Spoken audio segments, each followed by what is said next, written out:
ನಮಸ್ಕಾರ. ಆ, ಇಂದಿನ ಈ ಆಳವಾದ ವಿಶ್ಲೇಷಣೆಗೆ ಸ್ವಾಗತ. ಇವತ್ತು ನಾವು ಚರ್ಚೆ ಮಾಡ್ತಿರೋ ವಿಷಯ ಕೇವಲ ಒಂದು ಸಾಮಾನ್ಯ ವರದಿ ಅಲ್ಲ. ಹೌದು, ಖಂಡಿತ.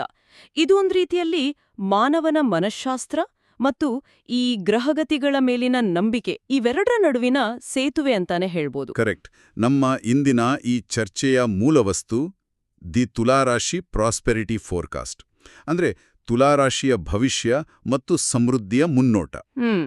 ಈ ಸಂಪೂರ್ಣ ವರದಿ ಏನಿದೆ, ಇದು ಶನಿಯ ಅನುಗ್ರಹದಿಂದ ಈ ರಾಶಿಯವರ ಜೀವನದಲ್ಲಿ ಹೇಗೆ ಒಂದು ಹೊಸ ಅಧ್ಯಾಯ ಶುರುವಾಗುತ್ತೆ, ಯಶಸ್ಸು, ಸ್ಥಿರತೆ ಹೇಗೆ ಸಿಗುತ್ತೆ ಅನ್ನೋದರ ಬಗ್ಗೆನೇ ಇದೆ. ಹೌದು. ಆದರೆ ನೋಡಿ, ಈ ಚರ್ಚೆ ಶುರು ಮಾಡೋಕೆ ಮುನ್ನ ಈ ವರದಿಯಲ್ಲಿ ತುಲಾರಾಶಿಯವರ ವ್ಯಕ್ತಿತ್ವದ ಬಗ್ಗೆ ಒಂದು ಬಹಳ ಇಂಟ್ರೆಸ್ಟಿಂಗ್ ಆದ ಸೂಕ್ಷ್ಮ ವಿವರಣೆ ಕೊಟ್ಟಿದ್ದಾರೆ. ಅದನ್ನ ನಾವು ಗಮನಿಸಲೇಬೇಕು. ಖಂಡಿತ. ಅವರ ಮೂಲಭೂತ ಗುಣಗಳ ಬಗ್ಗೆ ಅಲ್ವಾ? ಹೌದು. ಅವರ ಜೀವನದಲ್ಲಿ ಯಾವಾಗಲೂ ಒಂದು ಸಮತೋಲನ, ಅಂದರೆ ಒಂದು ಬ್ಯಾಲೆನ್ಸ್ ಕಾಯ್ದುಕೊಳ್ಳಕ್ಕೆ ಇಷ್ಟಪಡ್ತಾರೆ. ತಮ್ಮ ಯಾವುದೇ ನಿರ್ಧಾರದಿಂದ ಸುತ್ತಮುತ್ತ ಇರೋ ಯಾರಿಗೂ ಸ್ವಲ್ಪವೂ ನೋವಾಗಬಾರದು ಅಂತ ವಿಪರೀತವಾಗಿ ಯೋಚನೆ ಮಾಡ್ತಾರೆ. ಅದೇ ನೋಡಿ, ಮೇಲ್ನೋಟಕ್ಕೆ ಇದು ಬಹಳ ಒಳ್ಳೆಯ ಗುಣ ಅಂತ ನಮ್ಗೆ ಅನ್ಸುತ್ತೆ. ಯಾರಿಗೂ ನೋವು ಮಾಡಬಾರ್ದು ಅನ್ನೋದು ಎಷ್ಟೊಂದು ಆದರ್ಶ ವ್ಯಕ್ತಿತ್ವ ಅಲ್ವಾ? ಹೌದು. ಆದರೆ ವಾಸ್ತವದಲ್ಲಿ ಇದು ಅವರಿಗೆ ಮುಳ್ಳಾಗೋದೇ ಹೆಚ್ಚು. ನಿಖರವಾಗಿ ಹೇಳಿದ್ರಿ. ವರದಿಯೋ ಇದನ್ನ ಬಹಳ ಸೂಕ್ಷ್ಮವಾಗಿ ಹಿಡಿದಿಟ್ಟಿದೆ. ಅವರ ಈ ಮೃದು ಸ್ವಭಾವವೇ ಅವರನ್ನು ಅನೇಕ ಬಾರಿ ಒಂದು ದೊಡ್ಡ ಗೊಂದಲದ ಸುಳಿಗೆ ತಳ್ಳುತ್ತೆ. ಮನಃಶಾಸ್ತ್ರದಲ್ಲಿ ನಾವು ಇದನ್ನ ಅನಾಲಿಸಿಸ್ ಪ್ಯಾರಾಲಿಸಿಸ್ ಅಂತ ಕರಿತೀವಿ. ಅನಾಲಿಸಿಸ್ ಪ್ಯಾರಾಲಿಸಿಸ್ ಅಂದ್ರೆ ಅತಿಯಾಗಿ ಯೋಚನೆ ಮಾಡೋದು ತಾನೆ? ಹೌದು. ಒಂದು ಸಣ್ಣ ಹೆಜ್ಜೆ ಮುಂದಿಡುವ ಮುನ್ನ 100 ಬಾರಿ ಯೋಚನೆ ಮಾಡೋದು.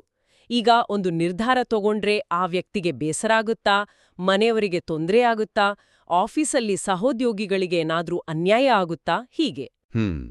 ಈ ನಿರಂತರ ಪ್ರಶ್ನೆಗಳೇ ಅವರನ್ನ ಯಾವುದೇ ಒಂದು ನಿರ್ದಿಷ್ಟ ತೀರ್ಮಾನಕ್ಕೆ ಬರದಂತೆ ತಡೆದುಬಿಡುತ್ತೆ. ಖಂಡಿತ.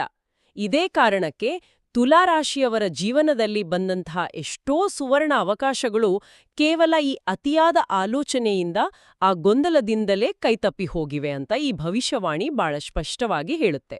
ಆ ಅನಾಲಿಸಿಸ್ ಪ್ಯಾರಾಲಿಸಿಸ್ ವಿಚಾರ ನಿಜಕ್ಕೂ ಯೋಚನೆ ಮಾಡುವಂಥದ್ದು. ನನಗೆ ಈಗೊಂದು ಉದಾಹರಣೆ ನೆನಪಾಗ್ತದೆ. ಹೇಳಿ. ಅಂದ್ರೆ, ಈಗ ಯಾರಿಗೋ ಒಂದು ಒಳ್ಳೆ ಕೆಲಸದ ಆಫರ್ ಬಂದಿರುತ್ತೆ ಅನ್ಕೊಳ್ಳಿ. ಆದರೆ ಈಗಿರೋ ಕೆಲಸ ಬಿಟ್ರೆ ನನ್ನ ಬಾಸ್ ಏನು ಅನ್ಕೊಳ್ತಾರೋ, ಅವ್ರಿಗೆ ಮೋಸ ಮಾಡಿದಾಗ ಆಗುತ್ತೋ ಅನ್ನೋ ಸಂಕೋಚದಿಂದಲೇ ಆಫರ್ ರಿಜೆಕ್ಟ್ ಮಾಡೋ ಎಷ್ಟೋ ಜನನ ನಾವು ನೋಡಿರ್ತೀವಿ. ಹೌದು ಹೌದು, ಬಹಳ ಜನ ಹಾಗೆ ಮಾಡ್ತಾರೆ. ಆದರೆ ಈ ಮುನ್ನೋಟ ಈಗ ಒಂದು ದೊಡ್ಡ ಆಶಾಭಾವನೆ ಹುಟ್ಟುಹಾಕಿದೆ. ಆ ಹಳೆಯ ಗೊಂದಲಗಳೆಲ್ಲ ನಿವಾರಣೆಯಾಗೋ ಸಮಯ ಬಂದಿದೆ. ಜೀವನದಲ್ಲಿ ಒಂದು ಸ್ಪಷ್ಟವಾದ ಕ್ರಾಂತಿಕಾರಕ ಬದಲಾವಣೆ ಶುರುವಾಗ್ತಿದೆ ಅಂತ ಹೇಳ್ತಿದೆ, ವಿಶೇಷವಾಗಿ ಅವರ ವೃತ್ತಿ ಜೀವನದಲ್ಲಿ. ಹೌದು, ವೃತ್ತಿಜೀವನದಲ್ಲಿ. ವರದಿಯ ಪ್ರಕಾರ ಉದ್ಯೋಗದಲ್ಲಿ ಒಂದು ಅತ್ಯುತ್ತಮ ಸಮಯ ಶುರುವಾಗ್ತಿದೆ. ಹೊಸ ಕೆಲಸದ ಅವಕಾಶಗಳು ಮತ್ತೆ ಬಹುನಿರೀಕ್ಷಿತ ಪ್ರಮೋಷನ್ ಸಿಗೋ ಸಾಧ್ಯತೆಗಳ ಬಗ್ಗೆ ಬಹಳ ಒತ್ತಿ ಹೇಳಲಾಗಿದೆ. ಜೊತೆಗೆ ಇಲ್ಲಿ ನನ್ನ ಗಮನ ಸೆಳೆದದ್ದು ಬೇರೆದೇ ವಿಚಾರ. ಇಲ್ಲಿ ಕೇವಲ ಸ್ಥಳೀಯ ಅವಕಾಶಗಳ ಬಗ್ಗೆ ಮಾತ್ರ ಹೇಳಿಲ್ಲ. ಅಂದ್ರೆ ಗ್ಲೋಬಲ್ ಲೆವೆಲ್ ಅವಕಾಶಗಳ ಬಗ್ಗೆ ಅಲ್ವಾ? ಕರೆಕ್ಟ್. ವಿದೇಶಿ ಸಂಪರ್ಕಗಳು, ದೊಡ್ಡ ಮಲ್ಟಿನ್ಯಾಷನಲ್ ಕಂಪನಿಗಳಿಂದ ಆಹ್ವಾನ, ಹಾಗೆ ವ್ಯಾಪಾರಸ್ಥರಿಗೆ ಅನಿರೀಕ್ಷಿತ ಲಾಭದ ಬಗ್ಗೆ ಉಲ್ಲೇಖ ಇದೆ. ಆದರೆ ನನಗೆ ಕಾಡ್ತಿರೋ ಪ್ರಶ್ನೆ ಏನಂದ್ರೆ, ಇದೆಲ್ಲವೂ ಇದ್ದಕ್ಕಿದ್ದಂತೆ ಹೇಗೆ ಸಾಧ್ಯ ಆಗುತ್ತೆ? ಈ ಬದಲಾವಣೆಯ ಹಿಂದಿನ ಶಕ್ತಿ ಯಾವುದು? ಈ ಬದಲಾವಣೆಗೆ ಮುಖ್ಯ ಕಾರಣವಾಗಿ ವರದಿ ಗುರುತಿಸುವುದು ಶನಿಯ ಅನುಗ್ರಹ ಮತ್ತು ಸ್ಥಾನಪಲ್ಲಟವನ್ನು. ನಾವಿಲ್ಲಿ ಅರ್ಥ ಮಾಡ್ಕೊಳ್ಬೇಕಾದದ್ದು ಏನಂದ್ರೆ, ಈ ಅವಕಾಶಗಳೇನು ರಾತ್ರೋರಾತ್ರಿ ಆಕಾಶದಿಂದ ಉದುರಿಬಿಡೋದಿಲ್ಲ. ಖಂಡಿತ ಇಲ್ಲ. ಗ್ರಹಗತಿಗಳ ಬದಲಾವಣೆ ಏನಿದೆ, ಅದು ವ್ಯಕ್ತಿಯ ಮಾನಸಿಕ ಸ್ಥಿತಿಯ ಮೇಲೆ ಪ್ರಭಾವ ಬೀರುತ್ತೆ. ಹೊಸ ಅವಕಾಶಗಳನ್ನು ಗುರುತಿಸುವ ಮತ್ತು ಅದನ್ನ ಬಳಸ್ಕೊಳ್ಳುವ ಧೈರ್ಯವನ್ನ ಕೊಡುತ್ತೆ. ಆದ್ರೆ ಈ ಮಟ್ಟದ ಯಶಸ್ಸು ಸಾಧಿಸಬೇಕಾದ್ರೆ ವರದಿ ಒಂದು ಕಟ್ಟುನಿಟ್ಟಿನ ಎಚ್ಚರಿಕೆ ಕೊಟ್ಟಿದೆ. ಯಾವ ರೀತಿಯ ಎಚ್ಚರಿಕೆ? ಇತರರ ಮಾತುಗಳನ್ನ ಕೇಳಿ ಗೊಂದಲಕ್ಕೆ ಒಳಗಾಗ್ಬೇಡಿ, ನಿರ್ಧಾರಗಳನ್ನ ಅತ್ಯಂತ ಆತ್ಮವಿಶ್ವಾಸದಿಂದ ತೆಗೆದುಕೊಳ್ಳಿ ಅಂತ. ಇದು ಬಹಳ ಮುಖ್ಯ. ಯಾಕಂದ್ರೆ ಒಂದು ವಿದೇಶಿ ಪ್ರಾಜೆಕ್ಟ್ ಅಥವಾ ಹೊಸ ಬಿಸ್ನೆಸ್ ಎದುರಿಗೆ ಬಂದಾಗ ಸುತ್ತಮುತ್ತ ಇರೋ ಜನ ನಾನಾ ರೀತಿಯ ಸಲಹೆ ಕೊಡ್ತಾರೆ. ಕೆಲವರು ಎನ್ಕರೇಜ್ ಮಾಡಿದ್ರೆ, ಇನ್ನು ಕೆಲವರು ಸುಖಾಸುಮ್ಮನೆ ಭಯ ಹುಟ್ಟಿಸ್ತಾರೆ. ನಿಖರವಾಗಿ. ಆದರೆ ತುಲಾರಾಶಿಯವರ ಮೂಲ ಗುಣವೇ ಎಲ್ಲರ ಮಾತು ಕೇಳೋದು, ಎಲ್ಲವನ್ನೂ ಬ್ಯಾಲೆನ್ಸ್ ಮಾಡೋದು ಅಂತ ನಾವೀಗ ಇಷ್ಟೇ ಚರ್ಚೆ ಮಾಡಿದ್ವಿ. ಹಾಗಿದ್ಮೇಲೆ ಏಕಾಏಕಿಯೋಡು ಬೇರೆಯವರ ಸಲಹೆಗಳನ್ನು ಬದುಕಿಟ್ಟು ತಮ್ಮದೇ ನಿರ್ಧಾರ ತಗೊಳ್ಳೋದು ಅಷ್ಟು ಸುಲಭನಾ? ಸುಲಭವಲ್ಲ, ಆದ್ರೆ ಅನಿವಾರ್ಯ. ಈ ವರದಿಯವರು ಹೇಗೆ ಈ ಗೊಂದಲದಿಂದ ಹೊರಬರ್ಬೇಕು ಅನ್ನೋದಕ್ಕೆ ಒಂದು ದಾರಿ ಕೂಡ ತೋರಿಸುತ್ತೆ. ಅದನ್ನೇ ನಾವು ಆಂತರಿಕ ಧ್ವನಿಯ ಮೇಲಿನ ನಂಬಿಕೆ ಅಂದ್ರೆ ಇನ್ನರ್ ವಾಯ್ಸ್ ನಂಬೋದು ಅಂತೀವಿ. ತಮ್ಮ ಅಂತರಂಗದ ಧ್ವನಿಯನ್ನ ಕೇಳಿಸ್ಕೊಳ್ಳೋದು? ಹೌದು. ಒಂದು ಉದಾಹರಣೆ ತಗೊಳ್ಳೋಣ. ನಡುಕಡಲಿನಲ್ಲಿ ಬಿರುಗಾಳಿಗೆ ಸಿಕ್ಕಾಕೊಂಡಿರೋ ಒಂದು ಹಡಗಿರುತ್ತೆ. ಅದನ್ನ ದಡ ಸೇರಿಸೋ ಜವಾಬ್ದಾರಿ ಕ್ಯಾಪ್ಟನ್ ಮೇಲಿರುತ್ತೆ. ಕರೆಕ್ಟ್. ಆ ಟೈಮಲ್ಲಿ ಕ್ಯಾಪ್ಟನ್ ಹೋಗಿ ಪ್ರತಿಯೊಬ್ಬ ಪ್ರಯಾಣಿಕನ ಬಳಿ ನಾನು ಹಡಗನ್ನ ಲೆಫ್ಟ್ಗೆ ತಿರ್ಗಿಸ್ಲಾ ರೈಟ್ಗೆ ತಿರ್ಗಿಸ್ಲಾ ಅಂತ ಕೇಳಕ್ಕೆ ಆಗತ್ತಾ? ಖಂಡಿತ ಸಾಧ್ಯವಿಲ್ಲ. ಕೇಳಿದ್ರೆ ಹಡಗು ಮುಳುಗೋದು ಗ್ಯಾರಂಟಿ. ಅದೇ ನೋಡಿ, ಆತ ತನ್ನ ದಿಕ್ಸೂಚಿ, ತನ್ನ ಅನುಭವ ಮತ್ತು ತನ್ನ ಸ್ವಂತ ವಿವೇಚನೆಯನ್ನ ಮಾತ್ರ ನಂಬಬೇಕು. ಅದೇ ರೀತಿ ಈ ಸಮಯ ತುಲಾರಾಶಿಯವರಿಗೆ ಆ ಹಡಗಿನ ಕ್ಯಾಪ್ಟನ್ ಆಗುವ ಸಮಯ. ಯಾರು ಏನೇ ಹೇಳಿದ್ರೂ ತಮ್ಮ ವೃತ್ತಿ ಜೀವನದ ಸ್ಟೀರಿಂಗ್ ವೀಲ್ ತಾವೇ ಹಿಡಿಬೇಕು. ಆ ಕ್ಯಾಪ್ಟನ್ ಉದಾಹರಣೆ ಮಾತ್ರ ಪರಿಸ್ಥಿತಿಯ ಗಂಭೀರತೆಯನ್ನ ಬಹಳ ಚೆನ್ನಾಗಿ ಕಟ್ಕೊಡುತ್ತೆ. ವೃತ್ತಿ ಜೀವನದಲ್ಲಿ ಈ ರೀತಿ ಸ್ಟ್ರಾಂಗ್ ನಿರ್ಧಾರ ತಗೊಂಡಾಗ ಅದರ ನೇರ ಪರಿಣಾಮ ಆರ್ಥಿಕ ಸ್ಥಿತಿ ಮೇಲೂ ಆಗ್ಲೇಬೇಕಲ್ವಾ? ಖಂಡಿತವಾಗಿಯೂ ಆಗತ್ತೆ. ಆರ್ಥಿಕ ವಿಚಾರಗಳ ಬಗ್ಗೆಯೂ ಈ ವರದಿಯಲ್ಲಿ ಬಹಳ ಡೀಟೇಲ್ ಆದ ಚರ್ಚೆ ಇದೆ. ಇಲ್ಲಿ ಗಮನಿಸಬೇಕಾದ ಒಂದು ಇಂಟ್ರೆಸ್ಟಿಂಗ್ ಪಾಯಿಂಟ್ ಅಂದ್ರೆ, ಆರ್ಥಿಕ ಬೆಳವಣಿಗೆ ಒಂದೇ ಸಮನೆ ರಾಕೆಟ್ ವೇಗದಲ್ಲಿ ಆಗಲ್ಲ. ಹೌದು, ಓವರ್ನೈಟ್ ಮಿಲಿಯನೇರ್ ಆಗೋ ಥರ ಅಲ್ಲ. ಕರೆಕ್ಟ್. ಬದಲಾಗಿ ನಿಧಾನವಾಗಿ ಮತ್ತು ಸ್ಥಿರವಾಗಿ ಆಗುತ್ತೆ ಅಂತ ಹೇಳಲಾಗಿದೆ. ವಿಶೇಷವಾಗಿ ಹಳೆ ಸಾಲಗಳು, ಆರ್ಥಿಕ ಮುಗ್ಗಟ್ಟುಗಳು ಕ್ರಮೇಣ ಕಡಿಮೆಯಾಗಿ ಒಂದು ಬಲವಾದ ಫೈನಾನ್ಷಿಯಲ್ ಸ್ಟೆಬಿಲಿಟಿ ಬರೋ ಬಗ್ಗೆ ಉಲ್ಲೇಖ ಇದೆ. ಜೊತೆಗೆ ಇನ್ವೆಸ್ಟ್ ಮಾಡಕ್ಕೆ ಇದು ಸಕಾಲ ಅನ್ನೋ ಭರವಸೆ ಕೂಡ ಇದೆ. ಆದ್ರೆ ಆ ಭರವಸೆ ಜೊತೆಯಲ್ಲೇ ಒಂದು ದೊಡ್ಡ ಷರತ್ತನ್ನು ಕೂಡ ವರದಿ ವಿಧಿಸಿದೆ ಅನ್ನೋದನ್ನ ನಾವು ಮರಿಬಾರ್ದು. ಹೌದು, ಅತಿಯಾದ ಖರ್ಚನ್ನ ಕಂಟ್ರೋಲ್ ಮಾಡಬೇಕು ಅನ್ನೋ ಎಚ್ಚರಿಕೆ. ನಿಖರವಾಗಿ ಆರ್ಥಿಕ ಸ್ಥಿರತೆ ಅನ್ನೋದು ಬರೀ ಬರೋ ಆದಾಯದ ಮೇಲೆ ನಿಂತಿಲ್ಲ, ಬಂದ ಆದಾಯವನ್ನ ನಾವು ಹೇಗೆ ಮ್ಯಾನೇಜ್ ಮಾಡ್ತೀವಿ ಅನ್ನೋದ್ರ ಮೇಲೆ ನಿಂತಿದೆ. ಹಳೆಯ ಸಾಲಗಳೆಲ್ಲ ತೀರಿದ ತಕ್ಷಣ ಮನುಷ್ಯನ ಸಹಜ ಪ್ರವೃತ್ತಿ ಏನಾಗುತ್ತೆ ಅಂದ್ರೆ ರಿವೆಂಜ್ ಸ್ಪೆಂಡಿಂಗ್ ಕಡೆ ವಾಲಿಬಿಡುತ್ತೆ. ರಿವೆಂಜ್ ಸ್ಪೆಂಡಿಂಗ್ ಅಂದ್ರೆ, ಇಷ್ಟು ದಿನ ಕಷ್ಟಪಟ್ಟಿದ್ದೀನಿ, ಈಗ ದುಡ್ಡು ಬಂದಿದೆ, ತಕ್ಷಣ ಒಂದು ಐಷಾರಾಮಿ ಕಾರ್ ತಗೊಂಡ್ಬಿಡೋಣ, ದುಬಾರಿ ಟ್ರಿಪ್ ಹೋಗೋಣ ಅಂತ ಮನ್ಸು ಹಂಬಲಿಸುತ್ತೆ. ಹೌದು, ಆದ್ರೆ ಈ ಲೇಖನ ಆರ್ಥಿಕ ಶಿಸ್ತಿನ ಬಗ್ಗೆ ಬಹಳ ಕಟ್ಟುನಿಟ್ಟಾಗಿ ಹೇಳ್ತಿದೆ. ಈಗ ಉಳಿಸೋ ಪ್ರತಿ ರೂಪಾಯಿಯೂ ಭವಿಷ್ಯದಲ್ಲಿ ಹೇಗೆ ಬೃಹತ್ ಲಾಭವಾಗಿ ಪರಿವರ್ತನೆ ಆಗುತ್ತೆ ಅಂತ ವಿವರಿಸಿದೆ. ಹೂಡಿಕೆಗಳು ಜಾಣತನದಿಂದ ಕೂಡಿರ್ಬೇಕು, ಇಮೋಷನ್ಸಿಂದ ಅಲ್ಲ. ಇದು ಬಹಳ ಪ್ರಾಕ್ಟಿಕಲ್ ಆದ ಸಲಹೆ. ಹಳೆಯ ಸಾಲ ತೀರ್ದಾಗ ಮನಸ್ಸಿಗೆ ಒಂದು ರೀತಿಯ ರಿಲೀಫ್ ಸಿಗೋದು ಸಹಜ. ಆದರೆ ಈ ಹೊಸ ಫೈನಾನ್ಷಿಯಲ್ ಪ್ಲಾನಿಂಗ್, ಹೊಸ ಜವಾಬ್ದಾರಿಗಳು ಬೇರೊಂದು ರೀತಿಯ ಮಾನಸಿಕ ಒತ್ತಡ ತರೋ ಸಾಧ್ಯತೆ ಇದ್ದೇ ಇರುತ್ತಲ್ವಾ? ಹೌದು, ಡೆಫಿನೆಟ್ಲಿ. ಇದಕ್ಕಾಗಿಯೇ ಇರಬೇಕು ಈ ವರದಿ ಆರ್ಥಿಕ ವಿಚಾರಗಳಷ್ಟೇ ಪ್ರಾಮುಖ್ಯತೆಯನ್ನ ಮಾನಸಿಕ ಆರೋಗ್ಯಕ್ಕೂ ಕೊಟ್ಟಿದೆ. ತುಲಾರಾಶಿಯವರು ಈ ಯಶಸ್ಸಿನ ಓಟದಲ್ಲಿ ಎದುರಿಸಬಹುದಾದ ಮೆಂಟಲ್ ಸ್ಟ್ರೆಸ್ ಬಗ್ಗೆ ನೇರವಾಗಿ ಮಾತಾಡಿದೆ. ಜೊತೆಗೆ ಅದನ್ನ ನಿಭಾಯಿಸೋಕೆ ದೈನಂದಿನ ಪರಿಹಾರಗಳನ್ನು ಸೂಚಿಸಿದೆ. ಹೌದು, ಹಣಕಾಸಿನ ಸಮಸ್ಯೆ ಬಗೆಹರಿಯಿತು ಅಂದ ತಕ್ಷಣ ಜೀವನದ ಎಲ್ಲ ಸ್ಟ್ರೆಸ್ ಮಾಯ ಆಗಿಬಿಡಲ್ಲ. ಜವಾಬ್ದಾರಿ ಹೆಚ್ಚಾದಂತೆ ಒತ್ತಡ ಕೂಡ ಹೆಚ್ಚಾಗತ್ತೆ. ತುಲಾರಾಶಿಯವರು ಮೊದಲೇ ಎಲ್ಲರನ್ನೂ ಖುಷಿಪಡಿಸೋಕ್ ಹೋಗಿ ಮಾನಸಿಕವಾಗಿ ಸುಸ್ತಾಡಿರ್ತಾರೆ. ನಿಜ. ಹಾಗಾಗಿಯೇ ಲೇಖನವು ಧ್ಯಾನ, ಯೋಗ, ವಾಕಿಂಗ್ ಅಭ್ಯಾಸಗಳನ್ನ ಅಳವಡಿಸ್ಕೊಳ್ಳೋಕೆ ಹೇಳಿದೆ. ಇವೆಲ್ಲ ಬರೀ ಫಿಸಿಕಲ್ ಫಿಟ್ನೆಸ್ಗಾಗಿ ಅಲ್ಲ. ನಾವು ಆಗ್ಲೇ ಮಾತಾಡಿದ್ವಲ್ಲ, ಆ ಇನ್ನರ್ ವಾಯ್ಸ್, ಅದನ್ನ ಸ್ಪಷ್ಟವಾಗಿ ಕೇಳಿಸ್ಕೊಳ್ಳೋಕೆ ಈ ಧ್ಯಾನ ಮತ್ತು ಯೋಗ ಸಹಾಯ ಮಾಡುತ್ತೆ. ಹೊರಗಿನ ಪ್ರಪಂಚದ ಗದ್ದಲವನ್ನ ಸ್ವಲ್ಪ ಹೊತ್ತು ಆಫ್ ಮಾಡೋಕೆ. ಇಲ್ಲಿ ಮತ್ತೊಂದು ಕುತೂಹಲಕಾರಿ ಅಂಶ ಇದೆ. ಈ ಅಭ್ಯಾಸಗಳ ಜೊತೆಗೆ ಸರಿಯಾದ ನಿದ್ರೆಯ ಅವಶ್ಯಕತೆಯನ್ನ ವರದಿ ಬಹಳ ಸ್ಟ್ರೆಸ್ ಮಾಡಿ ಹೇಳಿದೆ. ಹೌದು. ಯಶಸ್ಸಿನ ಉತ್ತುಂಗಕ್ಕೆ ಏರೋ ಬಾರದಲ್ಲಿ ಜನ ಮೊದಲು ಸ್ಯಾಕ್ರಿಫೈಸ್ ಮಾಡೋದೇ ನಿದ್ರೆಯನ್ನ.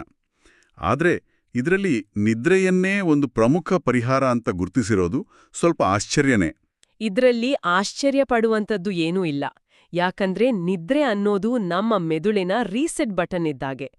ದಿನವಿಡೀ ಸಾವಿರಾರು ವಿಚಾರಗಳನ್ನ ವಿಶ್ಲೇಷಿಸಿ, ನಿರ್ಧಾರಗಳನ್ನ ತಗೊಂಡು, ಜನರ ಜೊತೆ ವ್ಯವಹರಿಸಿ ಮೆದುಳು ದಣಿದಿರುತ್ತೆ. ಅದಕ್ಕೆ ರೆಸ್ಟ್ ಬೇಕೇ ಬೇಕು. ಖಂಡಿತ.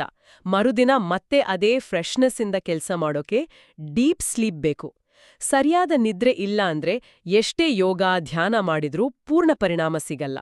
ಮಾನಸಿಕ ಸ್ಪಷ್ಟತೆ ಇಲ್ಲ ಅಂದ್ರೆ ಆಫೀಸ್ ಕೆಲ್ಸ ಆಗ್ಲಿ, ಇನ್ವೆಸ್ಟ್ಮೆಂಟ್ ಆಗ್ಲಿ ಯಾವುದೂ ಸರಿಯಾದ ದಾರಿಯಲ್ಲಿ ಹೋಗಲ್ಲ.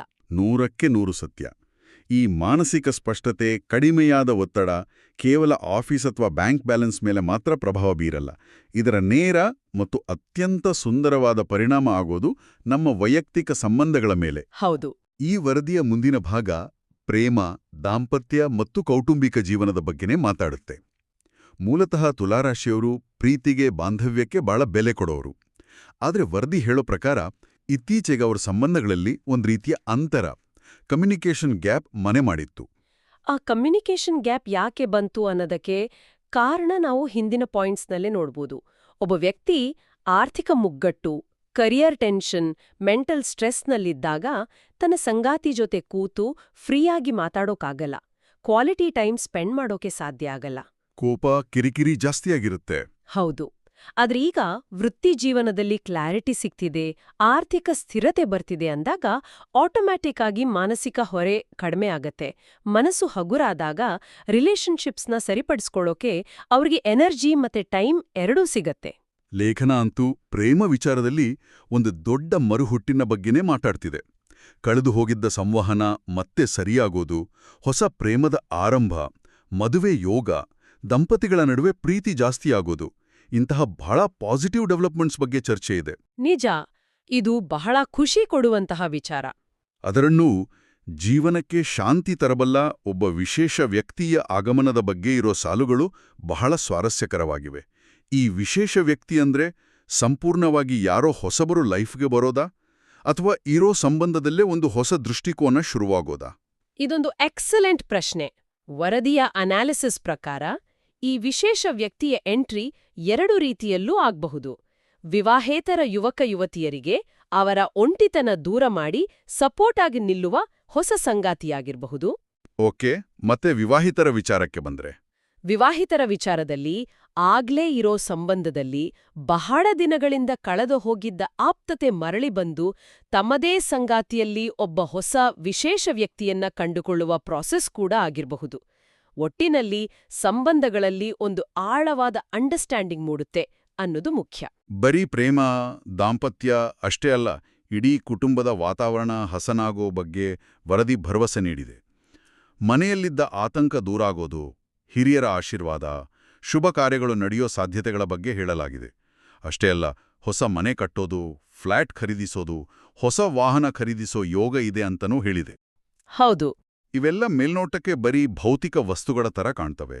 ಆದರೆ ವಾಸ್ತವದಲ್ಲಿ ಇವು ಒಬ್ಬ ಮನುಷ್ಯನ ಜೀವನದಲ್ಲಿ ಭದ್ರತೆ ಅಂದ್ರೆ ಸೆಕ್ಯೂರಿಟಿ ಮತ್ತು ಸ್ಟೆಬಿಲಿಟಿಯನ್ನು ಸೂಚಿಸುವ ದೊಡ್ಡ ಮೈಲಿಗಲ್ಲುಗಳಲ್ವಾ? ನಿಸ್ಸಂದೇಹವಾಗಿ. ಸ್ವಂತ ಮನೆ ಅಥವಾ ಒಂದು ಕಾರು ತಗೊಳ್ಳೋದು ಕೇವಲ ಶೋ ಆಫ್ ಅಲ್ಲ.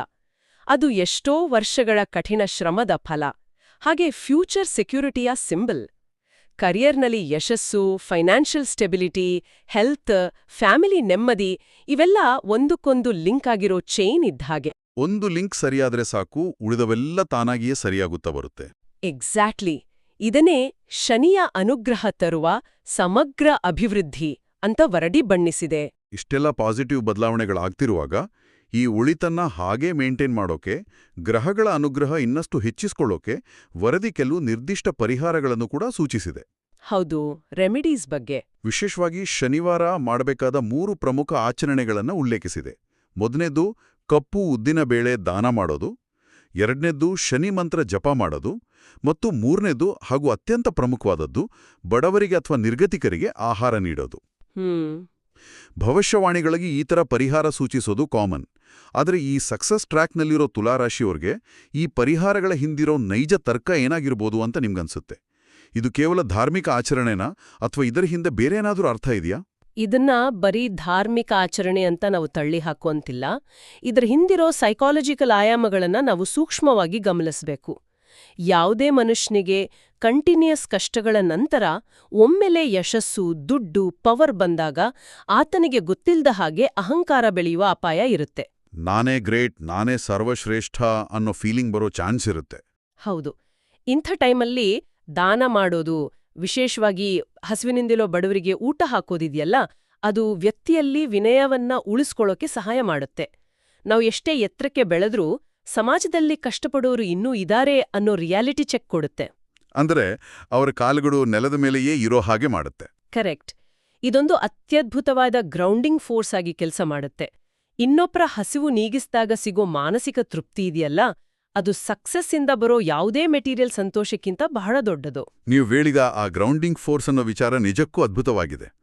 ಯಶಸ್ಸಿನ ಜೊತೆಗೆ ಹಂಬಲ್ ಆಗಿರೋದು ಈ ಆಚರಣೆಗಳ ಮುಖ್ಯ ಉದ್ದೇಶ ಅನ್ನೋದು ಕ್ಲಿಯರ್ ಆಯ್ತು. ಹೌದು.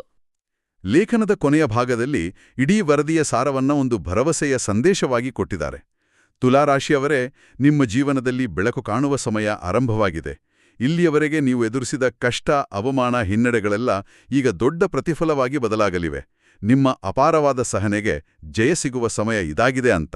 ಆ ಮಾತುಗಳೇ ಒಂದು ರೀತಿಯಲ್ಲಿ ದೊಡ್ಡ ಮಾನಸಿಕ ಬೂಸ್ಟರ್ ಇದ್ದ ಹಾಗೆ. ಹೌದು, ಕಷ್ಟದಲ್ಲಿರೋ ಯಾರಿಗಾದರೂ ಇದೊಂದು ದೊಡ್ಡ ಸಾಂತ್ವನ ಕೊಡುತ್ತೆ. ಆದ್ರೆ ಈ ಇಡೀ ವರದಿಯಲ್ಲಿ ನನ್ನ ಗಮನ ಸೆಳೆದ ಅತ್ಯಂತ ಪ್ರಬಲವಾದ ವಿಶ್ಲೇಷಣೆ ಇರೋದೇ ಅದರ ಮುಕ್ತಾಯದ ಸಾಲಿನಲ್ಲಿ.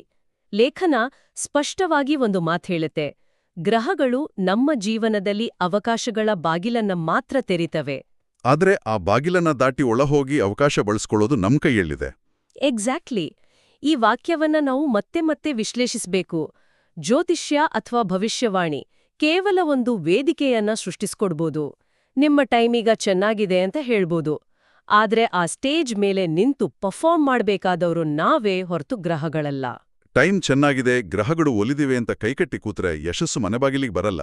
ಖಂಡಿತ ಬರಲ್ಲ.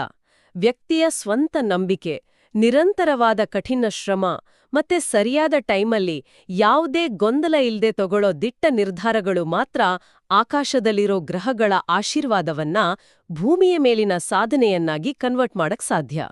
ಅತ್ಯಂತ ಅರ್ಥಗರ್ಭಿತವಾದ ಮಾತುಗಳು.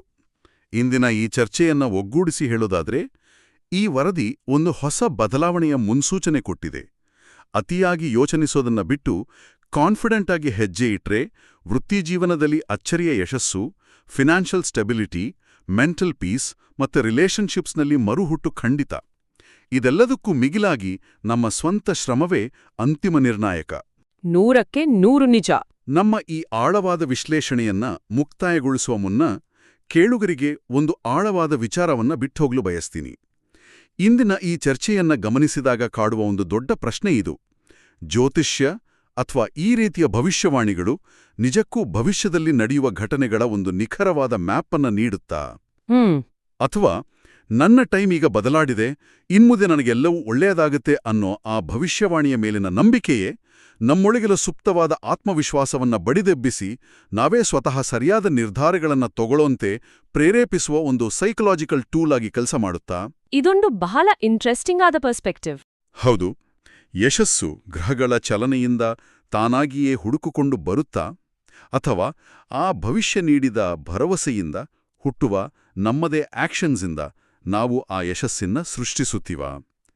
ಈ ಪ್ರಚೋದನಾತ್ಮಕ ಚಿಂತನೆಯೊಂದಿಗೆ ಇಂದಿನ ವಿಶ್ಲೇಷಣೆಯನ್ನ ಮುಕ್ತಾಯಗೊಳಿಸೋಣ. ನಮ್ಮ ಈ ಅನ್ವೇಷಣೆಯ ಪಯಣ ಹೀಗೆಯೇ ಮುಂದುವರಿಯಲಿ. ನಮಸ್ಕಾರ.